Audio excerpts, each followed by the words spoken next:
What is happening, everyone? Happy Valentine's Day to you all. Today, we're going to be talking about wide receivers we love and our wide receivers rankings. Let's get to it.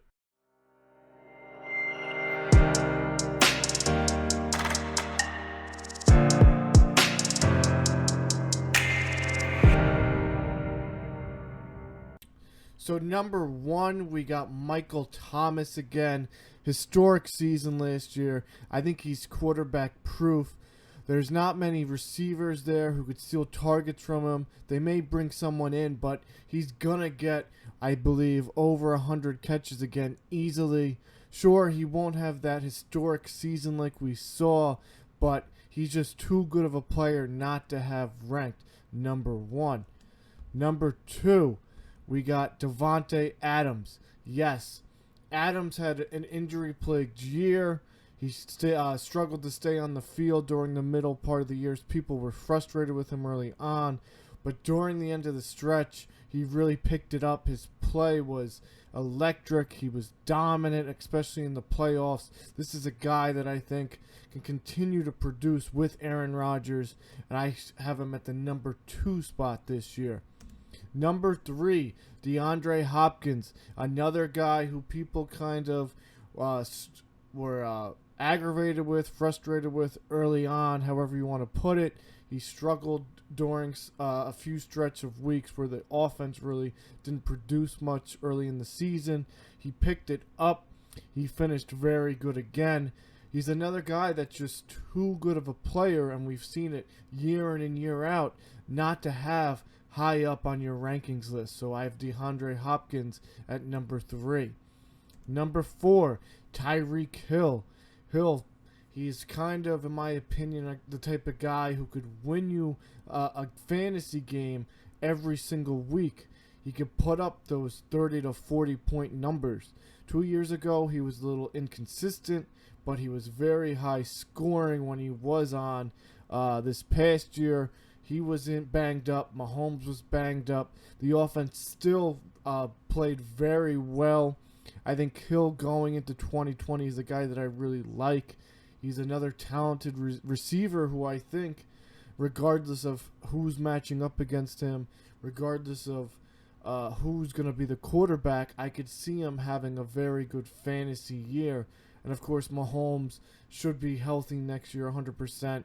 And should be back to the Mahomes we saw 2 years ago, where he had 50 touchdowns. I could see Mahomes getting that 40-plus touchdowns again. Number 5, Mike Evans. Now, there's going to be a lot of people arguing the Evans versus Godwin debate. Evans, before getting hurt, he was dominant. Early in the year, again, just like some of these top guys, he struggled. But like every talented wide receiver, he started to pick up his play. We don't know what their quarterback situation is going to be like. Winston, obviously, throws a lot of yards, throws a lot of touchdowns. He's a terrific fantasy quarterback. And these receivers in Tampa Bay really benefited from that. I think Evans could be the type of guy who is quarterback proof too. I think he's talented enough, and he has that frame where he can make those big type catches. So I'm going to have him at number 5. Expect him to have another big year. Kenny Golladay, number 6. This is a guy that had a lot of touchdowns last year. He led the league in touchdowns as a wide receiver.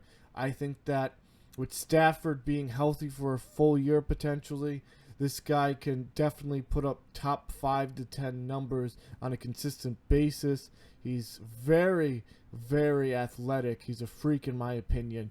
And we saw that even when Stafford went down, his production didn't drop as much as I thought it was going to be. He had some weeks, yes, where the offense was completely non-existent, so that hurt him. But if they could get Stafford fully healthy for 16 games, I'm excited to see what Golladay can do in this upcoming year. Number 7, Julio Jones. This guy just continues to produce. He is getting older. That's why I was kind of hesitant to put him in the top 5. I thought about putting him a little lower, but with Matt Ryan there, That offense is going to look his way. He's just too talented of a wide receiver not to be top 10 every year. Austin Hooper may be gone. We don't know what that situation's like. That could free up some targets. And I think moving forward, though, with Julio Jones, he's the type of guy that you don't want to spend a first-round draft capital on just because of his age. I think that one of these years he could just fall off. I don't think it's going to be this year, but I feel it coming, being that he's in his 30s right now. So he's going to be a player that we should watch potentially his production dip over the next few years. Number 8, Chris Godwin. If Jameis Winston stays, I think Godwin is a player that I could raise in my rankings. He's a very talented wide receiver. He exploded on the scene last year. He got hurt at the end, but he still finished, I believe, in the top 10. This is a guy, though, that if there's a quarterback change, how does that impact his production? I think that he could be the wide receiver who dips a little bit in production if they change that quarterback, especially to a guy like maybe Phillip Rivers. Maybe Rivers struggles a little bit moving into a new system.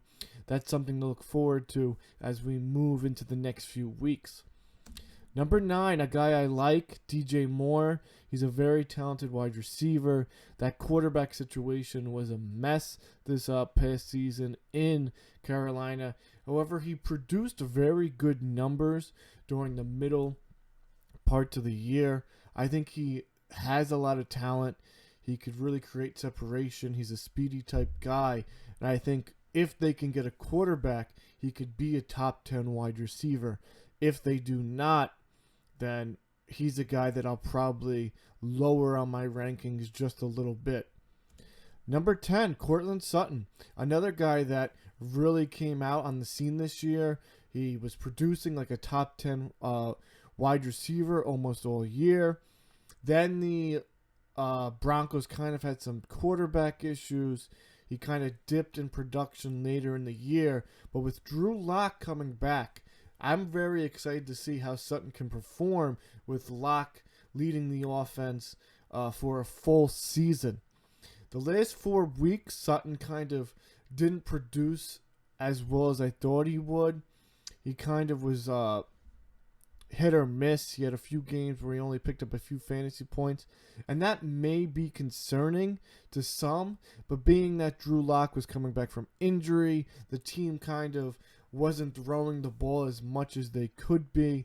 I think that that's not going to scare me away. He has the talent to be a top 10 wide receiver, and I'm going to put him right here until we know what's happening with the offense moving forward. Number 11, A.J. Brown, another guy that I'm really high on. He's a type of guy that with the right quarterback, with the right system, he could really explode. He has the talent, but again, the Titans, do they bring back Tannehill? Do they look somewhere else? Down the stretch, he was producing as a top 5 wide receiver. I definitely think being in this offense with the play action look, he's the type of guy that could be a touchdown machine in my opinion. But if they don't go Tannehill and they have to bring someone else in, or if Tannehill struggles, what does that do to the production of a guy like A.J. Brown? I mean, the Titans, they don't really have many weapons, which is a good thing, so we should be getting the targets.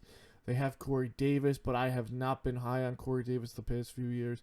So this is a guy that could really excel if the Titans continue to do what they're doing and the right situation at quarterback emerges for A.J. Brown. And at number 12, Michael Gallup. Yes, Gallup I think is going to be a very big surprise going into 2020. When he was healthy, he was producing very good numbers. I think that he's the type of guy that with Dak Prescott potentially staying or leaving, that could impact his production. But I think he's more consistent than Amari Cooper. I think Cooper, again, is kind of like a boomer bust type player. We've seen him explode for like 20, 30 fantasy points. And then we've seen Cooper kind of not be in the game plan for whatever reason. And maybe that's just the way the Cowboys see their wide receivers. I think Gallup, if he stays healthy, can be a more consistent 15 maybe to 18 points per game. And I think that he could definitely be in this top 12 group. And if we compare the Cowboys with the team like maybe the Browns, that's kind of where my mind went, where the Browns last year, if you look at their numbers, Jarvis Landry finished, I believe, number 13 overall at the wide receiver position for PPR. Obviously, Odell Beckham was thought of as the more talented wide receiver going into the year. I see this being a similar type of situation where a lot of people are going to be very high on Amari Cooper. A lot of defenses are going to try to stop Amari Cooper, maybe shadow him, put their best defenders on him, and that's going to hurt Cooper's production, especially in the fantasy world. And I see Michael Gallup with this type of passing offense really excelling and having a very good year at the fantasy position. So thank you again, guys, for joining us. I'd like to wish you guys a happy Valentine's Day again, and I'll see you guys next time.